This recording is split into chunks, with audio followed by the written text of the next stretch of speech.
Alright, so, guys, at the end of Avengers Endgame, Steve Rogers sets off on a mission through the multiverse to return the Infinity Stones the Avengers collected to undo Thanos' snap from Infinity War. But in doing so, alternate realities were created. So, Steve's on a mission to return the stones and cut off those nasty branches. And while we're talking branches, we know this whole idea would later be explored in Loki Seasons 1 and 2. But here's the catch. When Steve sets off, he's without his shield. Remember, it was destroyed in the Battle of Earth. Sure, it's probably still out there somewhere, but we never get the details of his journey to return the stones. Honestly, they should have turned this into its own series, or movie, maybe even part of Avengers Doomsday. All we can do is assume Steve successfully returned the stones to their rightful places in time. But instead of heading back to the platform he was sent from, we find out he actually traveled back to the past to live a quiet life with Peggy Carter. Now, according to the Endgame writers, Steve went back to the main MCU timeline and has been living in the shadows all these years. That means Peggy's husband, who's been mentioned multiple times, was actually Steve Rogers, and if that's the case, well, it also means he's been making out with his niece. But the Russos, directors of Endgame, Avengers Doomsday, and Secret Wars, revealed that Steve actually lived his life with Peggy in an alternate timeline, one he might have created by time traveling. A reality that splintered off from the main MCU, just like those branches we saw in Endgame and Loki.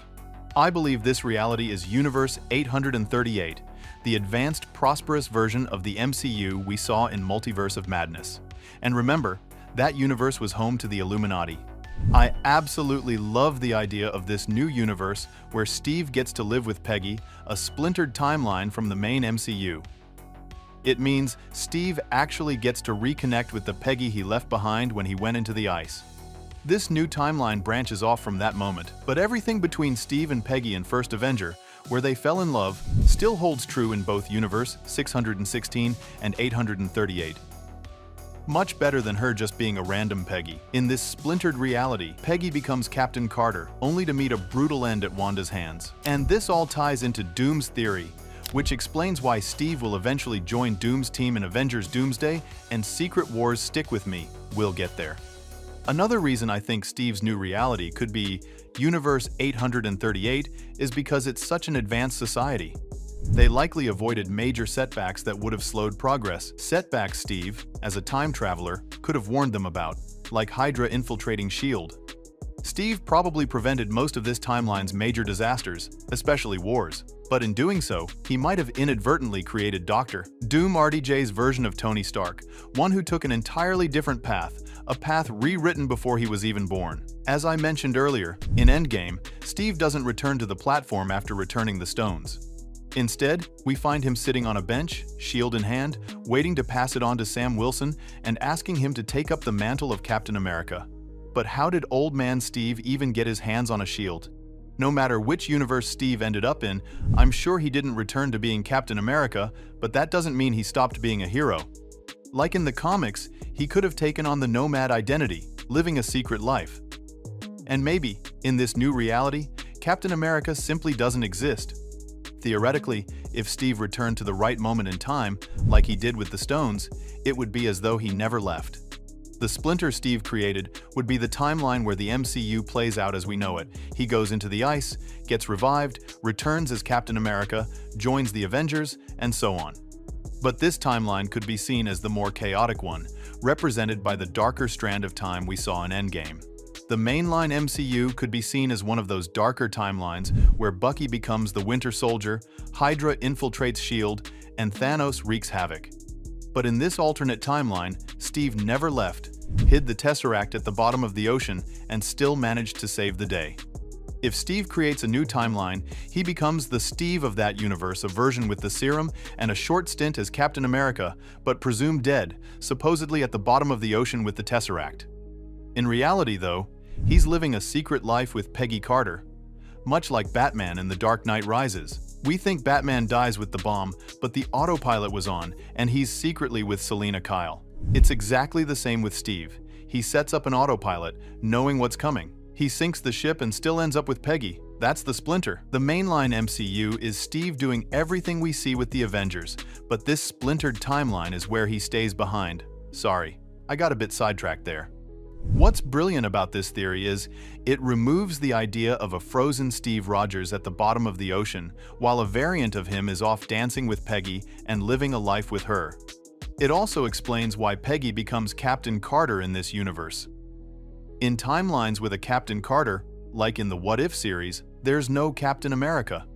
Instead, Peggy takes his place, which fits perfectly with Universe 838, where we have Captain Carter, not Captain America. Now, if Universe 838 is a world without war, how would the Starks have made their fortune? The simple answer? They wouldn't have. In Captain America, the first Avenger, and the recordings from Iron Man 2, we see a more hopeful, peaceful version of Howard Stark, one whose vision for the future aligns closely with the peaceful world of Universe 838. In a reality where Howard Stark focuses on his utopian vision instead of making weapons for endless war, we'd likely see a better future, but one where the Starks aren't as wealthy. Progressive innovation doesn't bring in the money like military contracts, and without that wealth, Tony Stark would be a very different person. He'd never become Iron Man. You might think a peaceful future would create a better Tony Stark, but we can't forget that Tony's turning point came from being a weapons manufacturer. That lesson in the cave in Iron Man is what ultimately made him Iron Man. But in a more utopian society, even if the Starks aren't as famous or wealthy, Tony could still be affluent and privileged, never facing the struggles he endured in the cave. Without those hardships, he never becomes Iron Man. Instead, he's set on a path to becoming Dr. Doom, a version of Stark, determined to protect his utopia from outsiders. And those outsiders? The universe is on the verge of incursion, with Universe 616, the mainline MCU, set in motion by Doctor Strange. This version of Stark, now known as Doom, whose Doombots, or Ultron bots, as seen in Universe 838 and whose empty chair appeared in the Illuminati disc, recruits Steve Rogers after Wanda slaughters most of the Illuminati, including Steve's wife, Captain Peggy Carter. Furious over Peggy's death, Steve now faces an incursion that threatens to wipe out both universes. Doom also recruits Wanda Maximoff, who, remember, was possessed by her 616 self and manipulated into killing her fellow heroes and mentor, Professor Charles Xavier. Doom, with Wanda and Steve by his side, along with a few other new recruits I won't name just yet, will wage war against Universe 616 to save their own reality. Their goal, to destroy Universe 616, just as they almost destroyed another reality because of their own Stephen Strange's actions. Let me explain how all this connects to the shield Steve gives Sam. I believe that once Doom and his Illuminati go to war with the 616 Avengers, our Avengers in Avengers Doomsday will get involved. Quick side note, in Captain America, Brave New World, when the leader mentions the others in the post-credit scene, he's referring to the Illuminati. That's another piece of evidence supporting this theory: 616 Avengers versus 838 Illuminati. Now, Doom's Illuminati will clash with the Avengers, led by Sam Wilson's Captain America. Doom will be focused on saving his reality, while the 616 Avengers will look for a way to save both worlds. During a fight between Steve Rogers, who I think will take on the Nomad identity, and Sam's Captain America, Sam will convince Steve he's on the wrong side. At first, Steve will think his only choice is to help Doom destroy Universe 616, believing it's the only way to save a 38, the universe where he and Peggy built a life and have children he needs to protect. Even though 616 is his home, Steve feels more connected to 838, where he finally lived a real life, and he's willing to fight to protect it. So, I picture Sam and Steve fighting, Steve dominating at first, but in the end, Sam wins. Not through force, but with one of his classic speeches, the kind that took down Red Hulk. Sam will use Steve's own words from Infinity War about not trading lives to make him stop. That's when Steve shakes off his grief over Peggy and accepts that both worlds can be saved, even if it's harder.